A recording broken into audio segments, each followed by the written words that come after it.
그녀를 사랑하라. 당신이 울려주지 않으면 종소리는 아무 의미도 없습니다.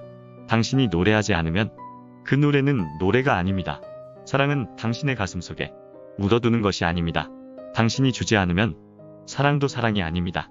여배우 메리 마틴이 극작가인 오스카 해머스타인의 뮤지컬 무대에 올랐을 때 받은 헌시의 일부이다. 사람은 이렇듯 누구나 뜨겁고 감동적인 사랑을 가슴속에 품고 있다. 그런데 그토록 깊은 사랑을 고백할 기회가 와도 거절의 두려움 때문에 망설이는 사람들이 있다. 누군가를 사랑한다면 상대에게 사랑한다고 솔직하게 고백해야만 한다. 사랑이란 느낌보다 표현이 더욱 중요한 것이다. 욕망이나 기대감, 의지하는 마음으로 사랑해서는 안 된다.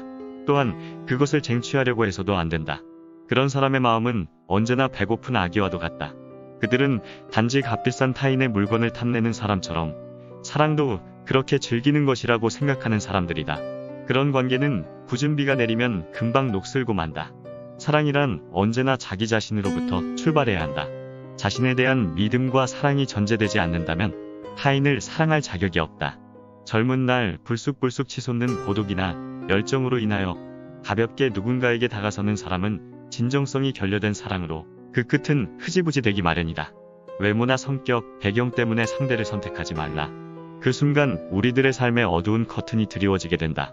사랑은 사람과 사람의 관계이지 사람과 그 무엇의 관계는 결코 아니기 때문이다. 종종 사랑만 있다면 어떤 난관도 헤쳐나갈 수 있다고 단언하는 사람들이 있다. 일견 맞는 말이다.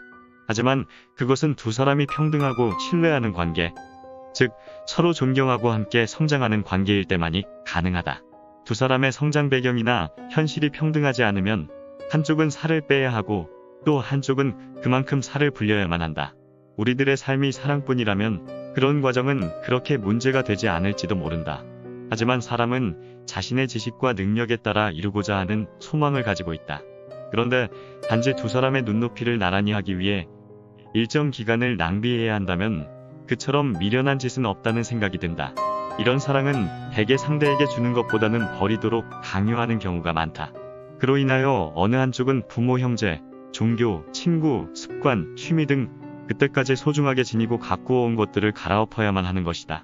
그리하여 그들의 관계는 사랑이란 이름으로 포장만 된 채 점점 외로워진다. 왜 그래야만 하는 것인가? 사랑은 모순이 아니다.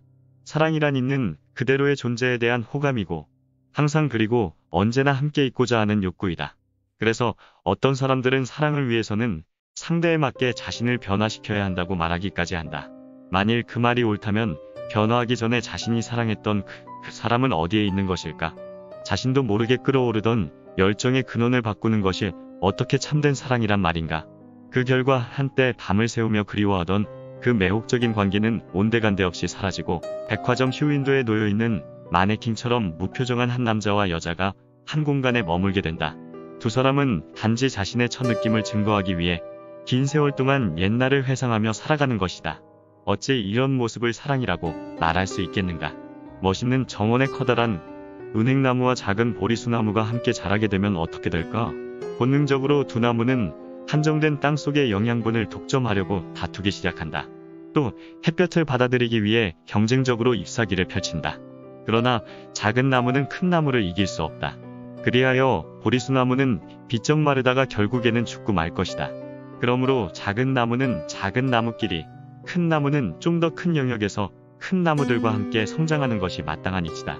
어쩌면 사랑이란 한 해 사리풀과 같은 속성을 지녔는지도 모르겠다. 그 풀들은 같은 땅에서 나란히 자라나 꽃을 피우고 열매를 맺은 다음 그 땅에 씨앗을 흩뿌리고 흙으로 다시 돌아가는 것이다. 그들은 경쟁하지 않는다.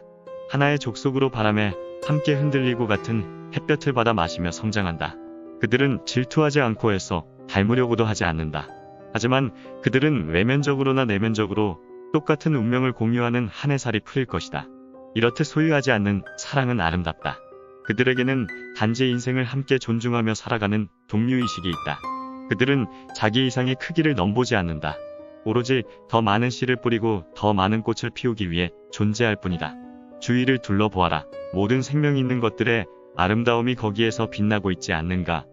사랑은 결코 가두어지지 않는 마음이다. 사랑은 같은 말을 반복하는 앵무새가 아니다. 산속에서 아름답게 지저귀는 새를 사랑하고 보호한다는 구실로 새장에 가두지 말라. 우리가 만일 새장 속에 갇힌다면 즐겁게 노래 부를 수 있겠는가? 사랑도 마찬가지이다.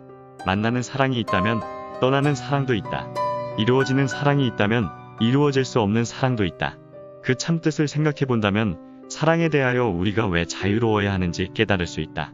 그러므로 세상의 많은 러브스토리는 대부분 거짓말이다. 그것들은 죄다 이루지 못한 꿈의 이야기야. 어떻게 왕자가 거지 소녀를 사랑할 수 있으며 어떻게 로미오와 줄리엣이 사랑에 빠질 수 있단 말인가. 이들이 마침내 다다른 곳은 싸늘한 묘지였다. 그들의 찬란한 젊음은 피지도 못하고 저물어버렸다. 그 분위기는 감미로웠지만 결과는 고통스런 비극이었다.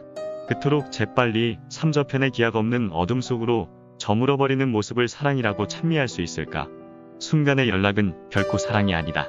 사랑이란 긴 동반이어야 된다.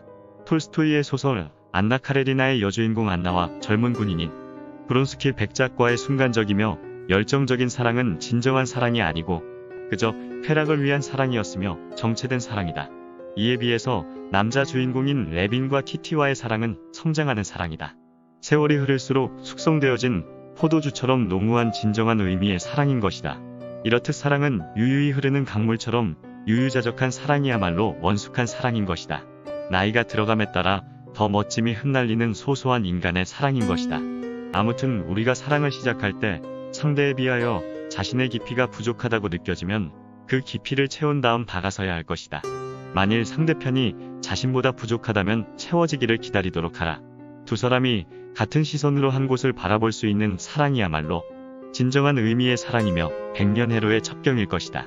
여기 카톨릭을 믿는 남자가 한 여자 때문에 불교로 개종하여 결혼한 뒤 주위 사람들에게 고통을 안겨주는 경우를 본 적이 있다. 그들의 사랑은 왜 축복받지 못했는가? 바로 자신들의 세계를 버렸기 때문이다. 본질을 바꾸려 했기 때문이다. 사랑은 운명이 아니다. 그것은 인간의 본능이며 자신에 대한 믿음이다. 이렇기 때문에 있는 그대로를 사랑해야만 진정으로 사랑하는 것이다. 바로 이것이 지고지순한 사랑인 것이다. 오늘은 여기서 이만 줄일까 합니다. 평온하고 행복한 하루를 보내시길 바랍니다. 감사합니다.